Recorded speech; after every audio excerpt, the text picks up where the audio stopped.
Good morning. Good morning. So, Joseph has a dilemma. He's engaged to be married. The woman, a young woman, Mary, everything seems to be going well. They seem both to be decent people when suddenly Mary is found to be with child. And Joseph, as you can imagine, is probably hurt by this, feeling a sense of betrayal. And Joseph, as is probably, well, it would be in his right to declare Mary as having betrayed him, to publicly disgrace him, to get back at her for the shame, the hurt, the pain that he has felt. He can do this. And for a large part of society, they would say he should do this. She has done him wrong. He should pay her back in kind and more. It's what the people who have done wrong deserve. But it says Joseph is a righteous man. And by a righteous man is someone who does what is right. And he decides to do right by Mary, even though she has not done so by him. And so he decides to divorce her quietly. Not to bring her up into the public, not to get her ridiculed, just to kind of say, look, obviously this isn't going to work, and just let it go.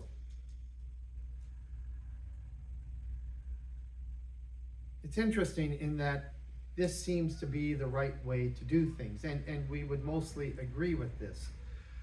But so much of our society, so much of our world demands a sort of vengeance, of a feeding of the anger when we have been wrong. If you look at, at stories, at movies, over and over again, one of the common themes is when someone who has been done wrong gets their revenge on others. The Count of Monte Cristo is one of the most revenge-oriented. Crisco? Oh. A great baking brand. Yes. And he knows how to get everything to rise up in the way it's supposed. Anyways, I'll just pass over that. But revenge movies are the bread and butter of Hollywood.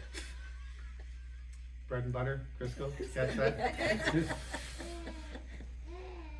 We like to feel, it just gets worse. Be happy you're in Manitoba. It just gets that worse when we like to be able to feed that sense of vengeance, or even more so, our anger. We feel empowered by our anger, and even when we know that we should choose something that is different, we let the power that we get from being angry, from being done wrong, from having the world turn against us, we allow that to drive our actions. From small things, when people will say something that we think is not right, to when they're driving and all these little things. When someone cuts you off, even in the line when you're waiting to buy something and someone just slips right in, they shouldn't do that. That's not fair. That's not the way society works. You don't just cut in line, and we feel entitled to be angry at them, or even to voice our anger at them. But Joseph does not voice his anger out loud about Mary. Instead, he is going to do what is right and just be quiet, just to let it go away. He's not going to try to feed the anger or the vengeance that probably he is feeling. But this isn't good enough.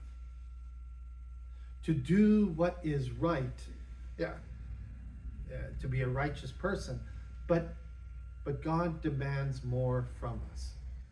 Is that the Hebrew? Okay. God demands more from us. It's not enough for us to do just what is right. We're actually called to be loving. And by being loving, it means that not only do we not respond to the person who has cut us off, or who has done us wrong, or has tried to cheat us, we actually strive to do what is good for them as well. We actually are called to have compassion and grace and mercy for the people who would do us wrong. The angel comes to Joseph, and Joseph was going to do a nice thing. He was still going to divorce her, though. He was still going to put her away so And her prospects after that would be no. But the angel calls and tells him no. Instead, he is to marry her and to have her as his wife. He is called to go beyond what anyone would have been expected to do at that time, probably in this time. We are called to act out of love. And it's not enough simply to try to do what is right, to have the appearance of being good. We are actually called to reach in deep and to feel compassion and mercy, grace for even those who have done us wrong. We are called to grow that part of us that actually strives out for the very best, not only for us, but for the world. And that is not easy always. To grow the love within us, to see the best in others, even when they are doing the worst to us. In some ways, it almost feels impossible at times. But this is what we are called to do. When we light that last candle, we can have hope, we can have peace, we can have joy, but if we don't have love, as it says in Corinthians, we have nothing. It has to come from our love for people in how we engage and act with them. It's not enough to do simply what the world would see as above and beyond. We have to actually have the love for them, and love is a choice. So we choose to love the people in our lives, even those whom it is sometimes very hard to do so. I like the Christmas season. I like the Christmas season even when people say, in fact, it's kind of ironic sometimes. People complain that the Christmas season has become too commercial. I can agree with that. But what throws me is when people become so concerned with how commercial the Christmas is, and people don't say Merry Christmas, they say Happy Holiday. And instead of living into the Christmas spirit, they become angry. And they're constantly, when you talk to them, are ranting and raving, oh, Christmas isn't what it's supposed to be, and this is wrong, and this is wrong. And I'm like, yeah, and so is being angry at all of those people that you don't know. So is feeding that sense of self-righteousness, the fact that people aren't celebrating it the way that you want to. Because if we truly embrace the Christmas spirit, then we extend that love and grace, not only to those who do it the way that we think they should do it, but even to those who do it another way.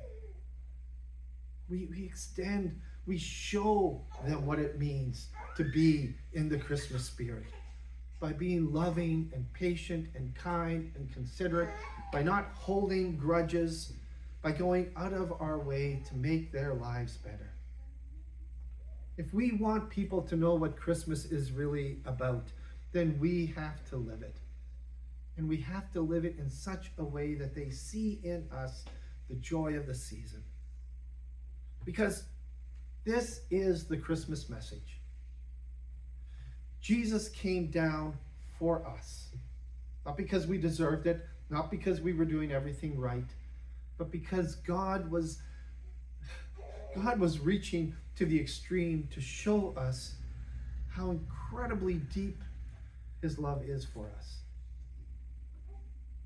Sent his son to live in and amongst us, but not only just live in and amongst us, to start off not in the palace, not in the riches, but to start off in the stable, to say, I am with you. From the lowest beginnings to the terrible end, all along, I am with you because I love you. And I am not doing this because it somehow makes me better. I am doing this for your sake. That's what Christmas starts with. That's why we have the stable. I love nativity sets, but they always make the stable look so fantastic. You know, the star, the straw is always clean, and it's a perfect setting. You're kind of like, well, yeah, actually, you know, forget the hospital, the maternity ward. People should choose stables all the time. Look, they've seen great. It wasn't great. It was a stable. It was a stable that was used for the inn. And this is God's way of showing us that even even when our life is not going well, even when we find ourselves in places we did not expect, the love and grace of God finds us there. And if we want to share the Christmas spirit and the Christmas story with people, then we have to extend that love and grace to everyone. To the innkeepers in this world, to the Romans in this world, like Paul was doing. We have to extend this to the people that drive us nuts. Because that really is. Pam's laughing. And it's, even to Pam, I have to say, no one drives me crazier than Pam. But it's the gift of God. And that gift is love. And so if we want to have Christmas be displayed the way, it's not about what people say. You know, are they saying the right words? Do they have the right decorations? Are they being particularly holy? No, are we showing our love for one another? I know that people say that Christmas sometimes gets knocked off the track that it's supposed to be. But the thing I like about Christmas, even when I'm going into the malls and it's packed with people, and we were at Dieppe Market for the first time in quite a while, 2 Saturdays ago. And there was this guy, and it was the cheese market where he sells really nice cheese. But this guy comes and goes, "Is there another person who works here?" Because the owner is talking to someone and talking, you know, because they're asking back and forth, and he's just impatient. And you can see that sense of impatience. And the owner says, "Well, yes, there is, but they're with someone else right now, and they will come to you." And he's angry, and I understand that anger, because you're in a store, you're crowded with people, you just want to get in and out. But the owner extended grace to him. He wasn't rude, he wasn't obnoxious. He just said, "Yep." But then he also continued to talk to the other person. And I'm sitting there, and my first thought is like, I should glare at this person. You know, I should stand there and kind of box him out or something. Like, not box him, but like, you know, block him. And I'm thinking like, and I thought, Cord, you're letting his anger feed into you instead of drawing upon the better part of who you are called to be. To be a loving presence, even in stores, which is so hard. Christmas is the one time when all those people are packed in there, driving each other crazy, because they're actually in there looking for other people. Maybe they aren't always going about it the right way, but at least it's the one time the stores are filled where we're actually thinking about the other people in our lives. And I think that's not a bad thing. We are called to be a living, walking, breathing example of the love of God. And yeah, we fall short. But even if we aren't going to do the best job, even if we're going to make mistakes, it's still what we're called to do again and again and again and again. Town of False Hope. They just had their Christmas party, and everyone has just extended gifts, and there's this sense of celebration when they realize that in spite of the offer from this tech billionaire, they're going to stay. You know, maybe 1 or 2 people, but 75% of the town is not going to sell. They are going to stay as a community. And with that, there's a sense of relief and joy. And so they're gathering around, and they have this sense of joy when suddenly they realize that some of the people who wanted to move, like, and I apologize if the names are not consistent. I could not go back and rewatch them because I can't watch myself speak. But even William, they realized, who has to go now with Edna to drive him in 100 miles, 150 kilometers away for a doctor's appointment for his chemo treatment. And they realized then there was a young woman who wanted to go to study, and she didn't have the money. And suddenly, somebody gets up to the mic and says, "You know, I got every Monday and Wednesday free. William, Edna, if you wouldn't mind, I would like to drive you to your chemo treatments at least once a week." And then somebody else yells, "And I will take you another time that week as well. And I have a sister who works in the hospital, and she has a house there, and we can even stay overnight if it's too much and then come back the next." And suddenly people were lining up. drive William and Edna to the hospital for his chemo treatments. And they were providing, other people were going to provide meals. And then for the young student who wanted to go and study and didn't have the money, suddenly there was offers of grants and loans and all of these connections and places for her to stay when she was studying. And the only thing they would ask of her is that she comes back to them and tells them what she has learned. And the one family that they wanted to move because their house was just too beat down and they didn't have the money to fix it, suddenly people were volunteering to come and to work on their house. And you had an upswell in the whole community of just the sense of caring for one another. And the whole mood started to, it was good after the Christmas party, but as soon as they actually started to actively do stuff for each other, it just kept building and building. And just when it seemed like everyone was going to smile, the person who had been there as the spokesperson for the tech billionaire, who had followed this all along, always on the sideline, always watching, came to the mic. And he says, I understand that there's some, disagreements and you may be leaning not to sell. I just want you to know I've just talked to to my employer, and he is going to offer $1 million to each person who sells. And this town starts to boo him. He goes, I'm sorry, I meant 2 million. And they still boo him. He said, 3 million. And William, the man who is going for chemo treatment, yells out, he goes, I've been thinking about death a lot. And I realized after today, I would rather die in this community poor and surrounded by loved ones than die rich somewhere by myself. And the town starts to cheer. And the guy in the front starts to go up, 4 million, 5 million, and the people still are not responding.